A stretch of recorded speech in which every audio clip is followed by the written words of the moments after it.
നമസ്കാരം, കൊട്ടാരക്കര മീഡിയയിലേക്ക് സ്വാഗതം. ജനപ്രിയ മെസ്സേജിംഗ് പ്ലാറ്റ്ഫോമായ വാട്സാപ്പ് ഉപയോക്താക്കൾക്കായി പുതിയ ഫീച്ചറുകൾ അവതരിപ്പിക്കുന്നതിൽ എപ്പോഴും മുൻപന്തിയിലാണ്. ഇപ്പോഴിതാ ഗ്രൂപ്പ് ചാറ്റുകളിൽ മാത്രം ലഭ്യമായിരുന്ന ഇവന്റ് ഷെഡ്യൂളിംഗ് ഫീച്ചർ ഇനി മുതൽ സ്വകാര്യ ചാറ്റുകളിലേക്കും വ്യാപിപ്പിക്കാൻ ഒരുങ്ങുകയാണ് വാട്സാപ്പ്. ഇതോടെ സുഹൃത്തുക്കളുമായുള്ള കൂടിക്കാഴ്ചകൾ, കുടുംബാംഗങ്ങളുമായുള്ള ഒത്തുചേരലുകൾ, സഹപ്രവർത്തകരുമായുള്ള മീറ്റിംഗുകൾ എന്നിവയെല്ലാം എളുപ്പത്തിൽ ഷെഡ്യൂൾ ചെയ്യാനും ഓർമ്മപ്പെടുത്തലുകൾ സജ്ജമാക്കാനും സാധിക്കും. 1-on-1 സംഭാഷണങ്ങളിലേക്ക് ഈ സവിശേഷത ലഭ്യമാകുന്നതോടെ ഒരു കലണ്ടർ ആപ്പിലേക്ക് മാറാതെ തന്നെ ഉപയോക്താക്കൾക്ക് അവരുടെ ഷെഡ്യൂളുകൾ കൈകാര്യം ചെയ്യാൻ കൂടുതൽ എളുപ്പമാകും.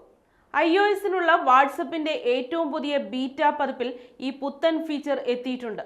മറ്റുള്ളവരിലേക്ക് ഇത് ഉടൻ എത്തുമെന്നാണ് റിപ്പോർട്ടുകൾ. ഇതിലൂടെ ഇവന്റുകൾ ആസൂത്രണം ചെയ്യുമ്പോൾ ഓഡിയോ വീഡിയോ കോളുകളിലേക്ക് ലൊക്കേഷനുകളോ ലിങ്കുകളോ ചേർക്കാൻ ഉപയോക്താക്കൾക്ക് സാധിക്കും. പുതിയ ഇവന്റ് ഷെഡ്യൂളിംഗ് ഫീച്ചറിലൂടെ തീയതി, സമയം, സ്ഥലം എന്നിവ ഉൾപ്പെടെയുള്ള ഇവന്റുകൾ എളുപ്പത്തിൽ ഷെഡ്യൂൾ ചെയ്യാം. കൂടാതെ ഇവന്റുകൾക്ക് തൊട്ടു മുൻപ് ഓർമ്മപ്പെടുത്തലുകൾ സജ്ജമാക്കാവുന്നതാണ്. ഒപ്പം തന്നെ ഇവന്റുകൾ ആസൂത്രണം ചെയ്യുമ്പോൾ ഓഡിയോ വീഡിയോ കോളുകളിലേക്ക് ലൊക്കേഷനുകളോ ലിങ്കുകളോ ചേർക്കുകയോ ചെയ്യാം.